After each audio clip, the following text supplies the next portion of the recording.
Hi everyone, welcome to another live video we're doing across our social media. I'm delighted to say that I'm with Natalie from Simon on the Streets today, and I'm going to get Natalie to introduce herself in a second. As always, anyone's got any questions or comments for us, feel free to put them in the comments box, and we'll try and answer them. So we're going to be talking all about Simon on the Streets and the fantastic work they do today, and finding out about Natalie as well. So I won't steal your thunder, Natalie. I'll ask you to introduce yourself a little bit, and then we'll go from there. Lovely, thanks, Mike. Yeah, so I'm Natalie Moran, and I'm the CEO for Simon on the Streets, which is a West Yorkshire-based homeless charity. So we have outreach workers across Leeds, Bradford, and Kirklees. Ultimately, just trying to work with people who need that real wraparound support and care to transition from the streets into accommodation or to whatever services they might need in between. So yeah, it's a very charity that's always been kind of close to my heart, actually. Even before I worked here, I've known about Simon. Simon's been going for about 20 years, and I was familiar with Simon from, say, 10 years ago. So it's lovely to be here. I've been here since May, and yeah, I'm loving the challenge. It really is fantastic to be at Simon. Thank you, Natalie. So do you want to give us a bit of information about your background, then, kind of where you come from and how you've got to this stage? Don't worry, you have to give any details out, just kind of a general. No, we're going to too much detail, but yeah, absolutely. So I've been working in the public sector for about 14 years, and my background is predominantly drugs and alcohol services. So I've managed drugs and alcohol services for the past sort of 10, 12 years, and really working with a very vulnerable, complex client group, often touched on homelessness, as you can imagine, as part of that. So my last role prior to Simon, I was an area manager for St Anne's Community Services, and I had quite a wide portfolio of services that ranged from drugs and alcohol to mental health, supported living services. I had a hostel over in Sheffield, and the resource centre, which is a homelessness day service in Leeds. So I think I'd really, in the last few years, my sort of foray into the homelessness sector really became even more predominant, and I was doing a lot more work in the sector, and I just loved it. I think I've always had a real passion anyway for that kind of vulnerable client group, for the clients who people often forget about. And it's drugs and alcohol is very much one of those, and clients who are very much stigmatized by society. So yeah, the homelessness sector is very similar, and there is that huge crossover between drugs and alcohol addiction services, homelessness services, and mental health. So I suppose it's in some ways this role is quite a sort of next step transition for me in terms of doing this and being able to bring together all my years of experience across all those different services and then kind of bring it together in one place. So yeah, it's been an interesting sort of 10, 12 years in the sector getting here. The difference with this role for me is that my services that I've managed before have been commissioned. So they've been through local authority, whereas this is an independent charity, so we're not reliant on funds from local government. And we do that on purpose because it gives us an opportunity to be a lot more flexible about the kind of work that we do. It obviously also makes it quite challenging, particularly around this time, because obviously we're very much reliant on fundraising, on corporate partnerships, and the community, who, we're very fortunate because we have some incredible support, but it is very difficult. It's been a tough year with the pandemic. Oh, absolutely. We'll come back to that in a minute, but I wanted to pick up something you've said right at the start about the stigma relating to homelessness. I don't know. Generally, I think it maybe has changed a little bit over recent years, but I think probably for a number of years it was, if someone was homeless, it was essentially their fault. That's the way it was seen. Do you think that has changed? Is my general feeling that it's got better? Obviously, it's not perfect, but do you think that's got, especially in the last couple of years? Yeah, I think there's been definitely a much bigger focus on homelessness, and it's become a lot more political over the last couple of years, and been a lot more in the spotlight, which of course has had a really positive impact, because people are a lot more tuned to it now, and I think there isn't, like you said, there was very much that stigma of, people deserve it, it's their own fault how they've ended up here. I think there's a real realization now that actually it could happen to anyone, and I think that's become a lot more realistic. So I think from that perspective, it's really good, and that's a really positive step forward. But I think it also leaves people not really knowing what to do or how to help. So I still think there's that balance of people are now a lot more aware of it, but there is definitely that struggle of we're not quite sure how to help. Should we give money? Should we not give money? That kind of, because, you know, again, you're making assumptions about what they're going to use the money for. So yeah, in some ways it's great because there is less of that, but there's still that kind of difficulty that the general public have in terms of not really knowing what to do and still feeling quite uncomfortable about going out shopping and homeless people being around. And, you know, there is that, you know, and that's really, really difficult. So yeah, but it's not a bad thing that, you know, there's a lot more knowledge about it and people are talking about it a lot more, which is brilliant. Oh, absolutely. Now you did obviously mention the issues of 2020 and well, obviously everybody's been impacted in various ways. How has it kind of impacted, firstly, you, I guess, as a charity, but also the people that you work with?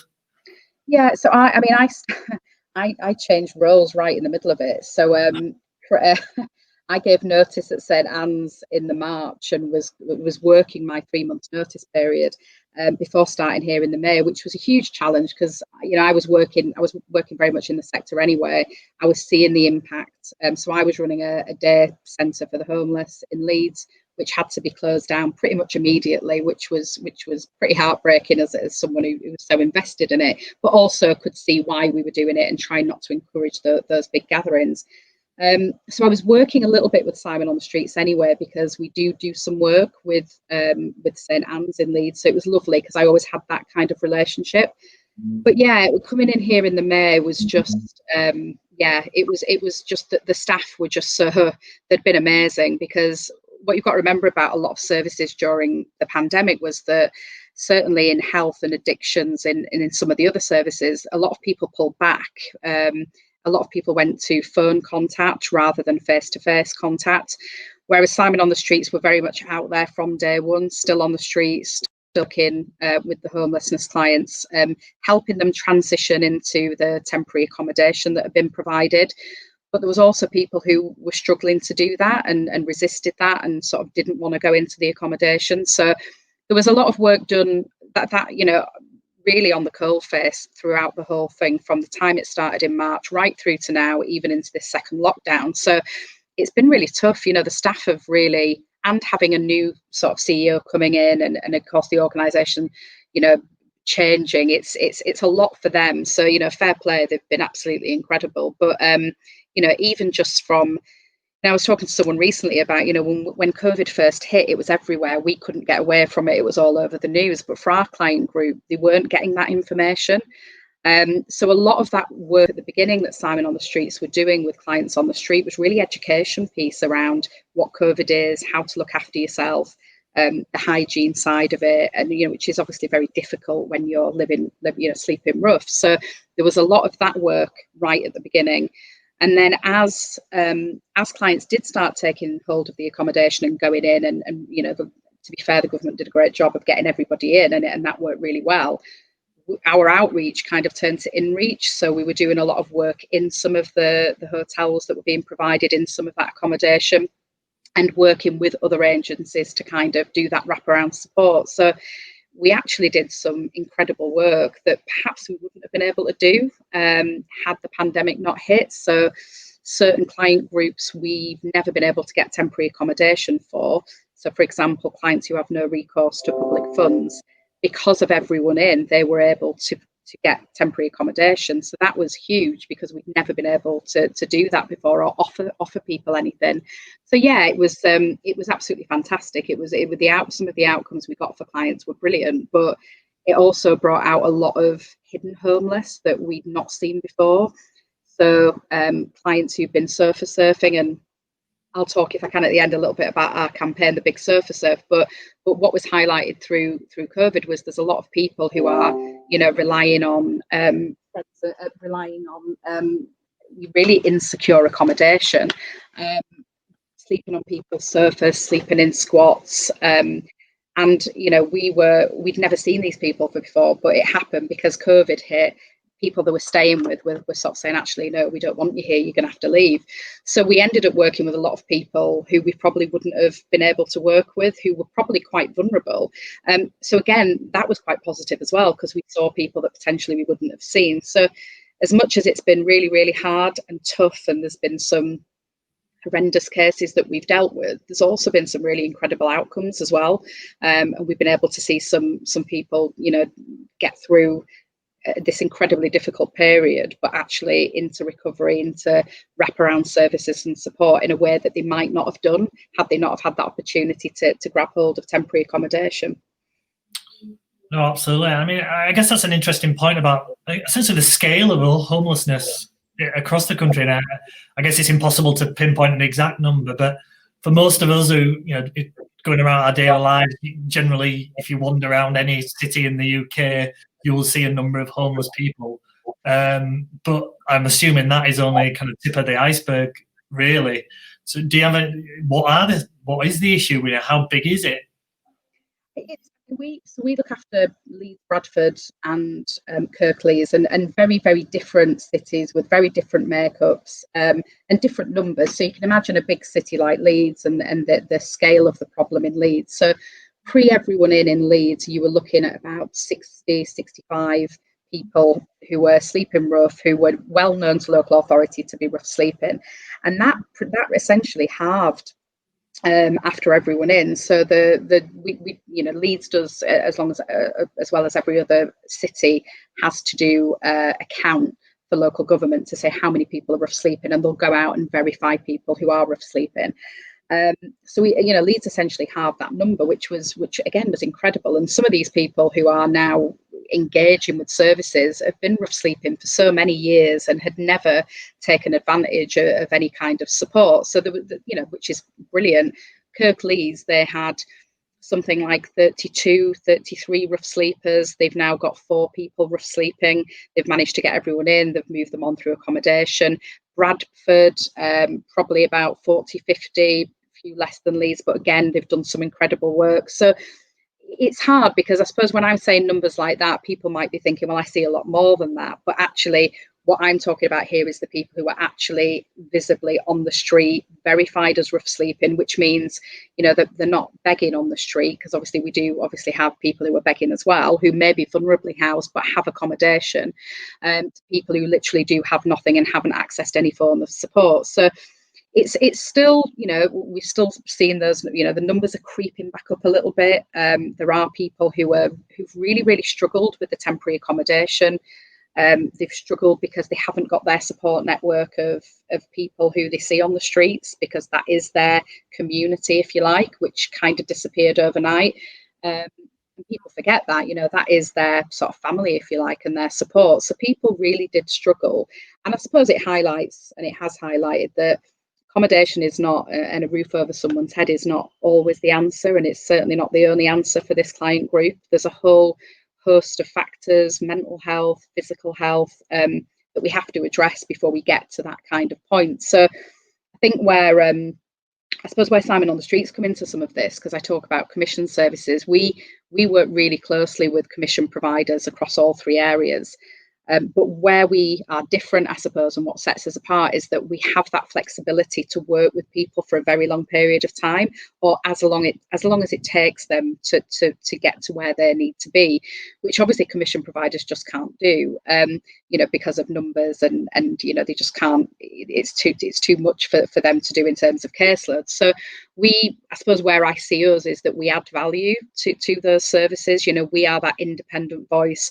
We're not aligned to anyone. They don't see us as being part of the council or a bigger picture, which they may have had a bad experience with before. So we get to do that independent voice, if you like, an advocacy bit, and work on that emotional support to hopefully then try and support them into the services that they need to be in. No, absolutely. And I guess obviously there's a fear that we all know that the economic downturn we're probably going to experience in the next few years is obviously only going to make the situation worse. Who knows what things will be put in place, but I think it's obviously there's likely that would happen. I would be interested to, obviously, I'm sure you're doing great work all the time. Kind of give us some examples of some of the stuff that you've done to help people. Any stories, anything like that would be really interesting to hear. Yes, I mean, one of the, I mean, we, you know, there's so many to take from, and what we do, we try and get a lot of our case studies out there in terms of social media, and because obviously, I think as an independent charity, and particularly when you're fundraising, it's really important that people see what you're using the money for and what the work that you're doing is. And I think we're trying to do a lot more of that, because it is really, you know, it's quite powerful as well for people to understand the work that we're doing. So, I mean, a really good example of a sort of unique case, if you like, that came through following the pandemic was that, and I've sort of, you know, changed certain bits so it's not too obvious, but, you know, we did come across a client who'd been sleeping in their car in one of the areas we work in, and this was somebody who'd had their own business, who had their own place to live. It was pretty much obliterated by COVID, and within weeks had lost their home, their business, was too proud to tell family that this had happened, and the family weren't living in the area. So after an awful lot of work, we did manage to get them into temporary accommodation, and they'd been sleeping in the car for months, probably since, I think we came across them back in sort of back end of September, but they'd been sleeping in the car since sort of June, July time.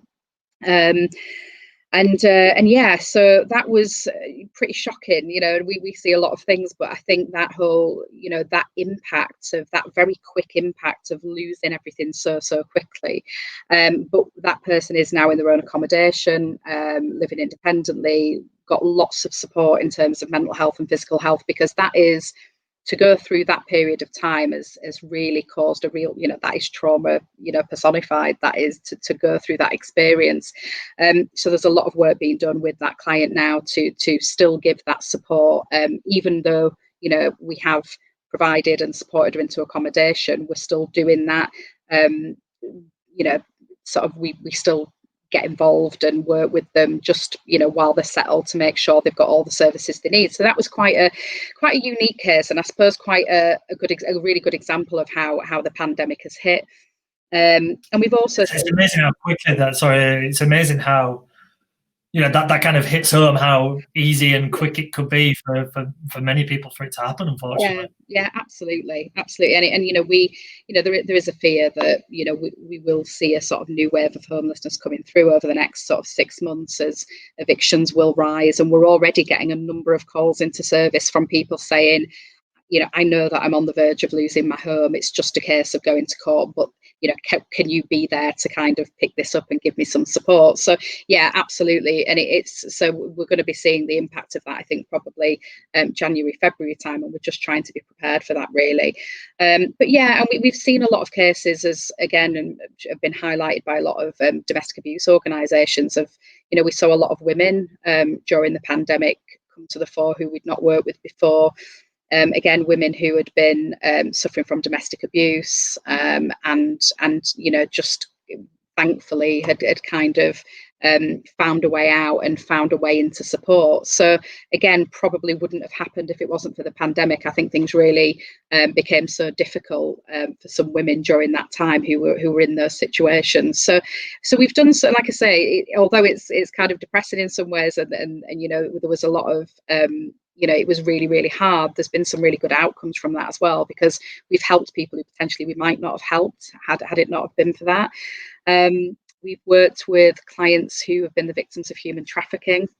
So working with clients who had been, again, very similar situation to surfer surfing. So had been brought here, you know, to work. They'd been paid cash in hand, living on someone's surfer. But as soon as the pandemic hit, that cash in hand work stopped, the accommodation stopped, and they found themselves on the street. So we've done work with a couple of people in particular who now are in their own independent accommodation. We're working through their legal status and looking at getting their settled status sorted out, and we've been working with the embassies. So yeah, and you know, really giving them again that emotional support, because there's a lot of trauma, victims of modern slavery and human trafficking that, you know, will, you know, need a lot of unpicking and need an awful lot of support. So yeah, there's been some some fantastic work been done, but very, very sad stories that have come through this, you know, more so than normal, because obviously we deal with a lot of this day to day, but some very different kinds of clients that we've dealt with in very different situations following on from the pandemic. Yeah, well, absolutely. Let's hope that obviously some things will be put in place to support people as we move forward. I'd be interested to know, you mentioned about, kind of touched on a few times about how you are funded, and I guess this year loss of, should we say, generically say, events has probably been a big impact on you. So can you kind of explain how that's changed this year? Yeah, I mean, that's been so Simon on the Streets has got a couple of sort of flagship events, if you like, that we do every year, and they're the kind of the main fundraising streams for us, really. So we have Big Sleep Out, which we've been doing ever since we began. So we usually do it at the Royal Armouries in Leeds, and have all sorts of range of businesses, local community involved. So of course we kind of knew quite early on that probably wasn't going to go ahead. We also had our Rough Diamond Ball, which again is something we do annually. That should have gone ahead in October, but again, we kind of knew that wasn't happening. So I suppose what we've tried to do, or sort of recognise we've had to change the way we work a little bit, is that rather than concentrating on big events that, you know, we can't do, look at any more sort of it's more of the virtual campaigns. So we've done a couple of really good. We did the Little Sleep In, which was, rather than the Big Sleep Out, we did the Little Sleep In at the beginning of the pandemic. I think it was March time, which was encouraging families to, you know, sleep in a tent, sleep in your garden, which was lovely because it was the summer weather, which helped. And so we've been trying to go down that route of the virtual campaigns, because as you can imagine, it has been, we've taken a huge hit on events. And you know, it's what's also been lovely, because we also have a lot of corporate partners who do some amazing work for us and are so passionate and about raising money for us, but a lot of their fundraising takes place in the office. So we've had corporate partners who are sort of ringing us, and we're having meetings with them, and they're so apologetic about, you know, we're so sorry we've not been able to do this year, but of course no one's been in the office. And it's that impact as well, that actually some of that fundraising has kind of had to come to a bit of a stop as well, or it's certainly slowed down. So everyone's been impacted, you know, everybody that supports us, and we absolutely appreciate that. So it's just trying to do some different things, really. So we're doing our big surfer surf. It's actually this Friday. I don't know where the time's gone. So we trying to highlight that issue of hidden homelessness. So I talked a bit before, it came out a lot during the pandemic about people surfer surfing, and unfortunately that doesn't give somebody an entitlement to emergency accommodation, because it's not classed as, you know, being on the street, rough sleeping and homelessness. So we're trying to raise that kind of profile of some of this hidden homeless stuff that's coming to the fore. So we're encouraging everybody to sleep on the sofa for a night, however uncomfortable that may be, or comfortable, depending on your house, and just do that for one night and try and fundraise for Simon. So yeah, it's been really, really difficult from a fundraising perspective, but like all charities and organisations, we've just had to try and adapt and do the best we can, really, and think more about the virtual stuff, which we're just trying to grab hold of. It's not ideal, but do you know what? It's a platform, and there is a way of reaching out to people and people being together, even if it's virtual. So yeah, so we've done a lot of that, different campaigns, and you know, really doing a lot more social media and just trying to get our information out there, if you like. Also, just so you know, I've got a 5-year-old who's very much looking forward to sleeping on the sofa on Friday night. Brilliant, fantastic. And if you speak to my wife, she'll tell you I fall asleep on the sofa nearly every night. Anyway, so for me, it won't be much of a difference from any other night. It's no different. Brilliant. So yeah, I mean, do you want to tell us a bit more details about the Big Surfer Surf? Anyone who how they can get involved and things like that? Yeah, I mean, if you go to our website, which is www.simononthestreets.co.uk, we've got you can download a fundraising pack. So within that, it'll give you lots of ideas and tips on the different types of fundraising you can do. On the actual night, we're going to have a live stream. So there'll be a couple of outreach workers who are going to talk a little bit about the work they do. I'll be talking a little bit about the charity, and and the our partner, we've actually got a sponsor for the event, which is Wales, which is one of our corporate partners, and they're going to talk a little bit on the night as well about why they support us, which is brilliant. I think we're doing a bit of a quiz as well. We've got a bit of a quiz going, so we're kind of hoping that, yeah, Friday night will be a really nice, interactive, just a really good opportunity and for people to hear a little bit more about what we do and hear it from the outreach workers as well, which is always really, really fascinating to hear them talk about the day-to-day stuff and what they're doing on their outreach and what they're finding. And so, yeah, I'm really looking forward to Friday. I think it'll be a really good night. I know, I agree. So I love the comment from Graham on LinkedIn, actually saying great subject to give airtime to. And I guess that kind of follows into my last question, really, about how can people help. I'm doing this because hopefully it gives people awareness of the thing and a little bit of help. And some people can donate money, some people can do things. There's a million and one different ways. What ways can people help apart from get involved on Friday? What other things can people do? Yeah, I mean, there's lots. There's something about the raising awareness side of it, and we have networking events every month. So we do something called 5 for 5, where we invite people to come and we'll talk about different themes and topics. But again, that's really about, I think that issue of homelessness and just talking about it is huge. So I always say to any organisation or anybody listening that if anybody wants any of us from Simon to come and talk a little bit about the work that we do, that would be absolutely fine. We're more than happy to do that. There's lots of ways to get involved from volunteering time. We have a really robust volunteer programme. Sadly, because of COVID, it's kind of on hold at the moment, but in the new year, hopefully we can get that up and running. But we've got some brilliant volunteers who like to come out with us, and we do our soup run on a Tuesday night. So there's the time element as well, and just talking to other people about the work we do. I think just spreading the word and just getting involved in some of the campaigns that we're doing. Like I say, we're very much trying to do a lot more of the virtual stuff now, which you can understand. But yeah, there's lots of different ways that you can be involved, from speaking to us directly, as talking to your organisation, getting involved in the fundraising campaigns, and just we are going to start in the new year with we're going to put some fundraising packs on the website for debt, which there's going to be a whole range of different fundraising activities which we've got from our amazing supporters over the years. So we're going to put all that together so that people can maybe just pick and choose things that they might want to do over the year if they want to do something in work or in their community. So yeah, lots of different ways to get involved with Simon.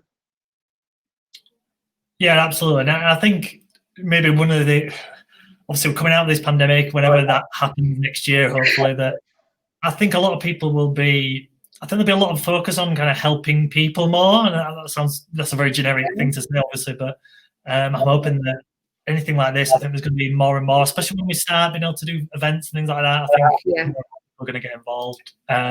Really nice comment from Stuart again on LinkedIn saying what a great charity Simon on the Streets is. And you hear that a lot from a lot of people, which is great. I just wanted to finish off, saying thank you to you guys for the great work you do. I think it's brilliant, and I'm glad you're involved with what we do now, and it's fantastic. And any way we can help, I'm sure everyone's watching this would say the same. People will get more involved. I'm convinced of that as we move forward. So just very, very finally, Natalie, if anyone else, if wants to get in contact with you, find out more, where's the best places to do so? Well, I'm on LinkedIn. I'm on, obviously, anybody listening from Northern Affinity. If anybody wants to have a chat with me, and I've spoken to a couple of people already. That's absolutely fine. And obviously, my details are on the website as well. So please do, reach out and get in touch. Always happy to talk to people and sort of talk a little bit more about what we do. I think it's just so important. Like I say, we do get amazing support, but it's really important for me for people to see what that work is that we're doing and be able to be really transparent about that as well. So yeah, I'm more than happy for people to get in touch and for me to have a chat with people. Thank you very much, Natalie. Now, so thank you also you and your team and all the stuff they do. I think it's amazing, and like I said, anything we can do to help, we will do. So yeah, let's get in contact. For whatever reason you can't find Natalie's details, contact me and I can pass that on. And yeah, so thank you very much, and thank you for watching, people, and thank you so much for your time, Natalie. Brilliant. Thanks, Mike. Thanks, everyone. Cheers. Bye.